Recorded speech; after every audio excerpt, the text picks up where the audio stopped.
For me, as I said, like, and then just like in my description of the Countess, I mean, she's just living her deepest truth. Right. So I just always try to find the truth. I mean, everything that she's saying, it's always whatever her truth is in that moment.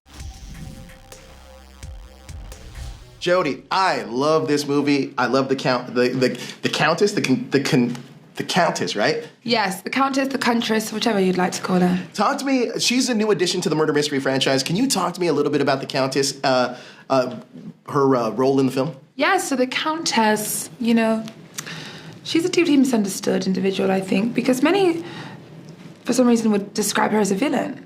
And she's not a villain. She's not a villain. She speaks about the world as she sees it. I love that. And people as she sees them. If something displeases her, she says so. And she loves money. I love the comedic yet antagonistic tone of the Countess. Can you talk to me about finding that balance, especially working with comedic geniuses like Adam and Jennifer? I mean, I don't know how I did it, actually. Working with Adam and Jen, obviously, it's a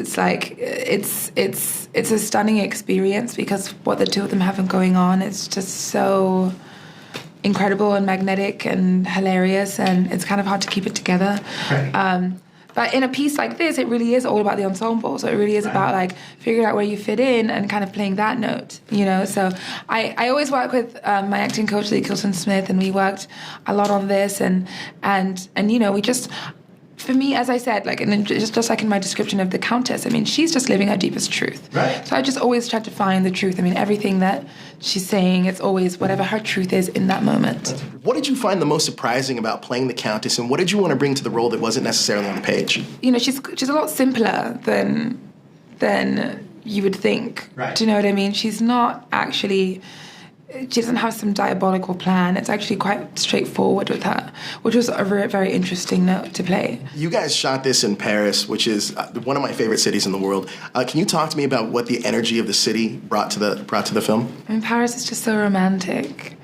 You know, I don't know. Obviously, I'm sure there are people that hate Paris, but they're probably dead inside. Yeah, exactly. They got to be dead inside. So there's just something that's inspiring and romantic and gorgeous and like feels about the city, you know. It feels like all the movies you've ever seen about Paris. It feels like you're in a movie just walking around in Paris. Absolutely. Look, I'm a huge Star Wars fan, and I know you're going to be in The Acolyte, and I know it takes place at the end of the High Republic.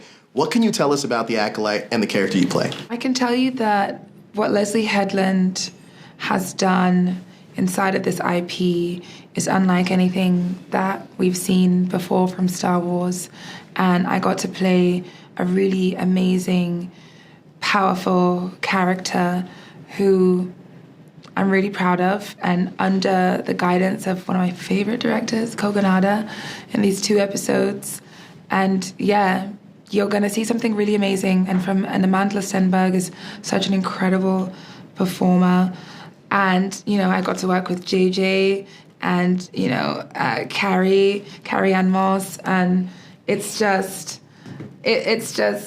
really, really, really amazing. It's really, really amazing. And Dean, who, it wasn't until we got to the end of production that I realized that Dean was the Lannister who jumps out of the window. No way. Yeah. Oh, man. I can't wait for The Acolyte, and I can't wait for audiences to see Murder Mystery 2. Fantastic job, and thank you so much for your time. Yeah. I appreciate it. Thank you.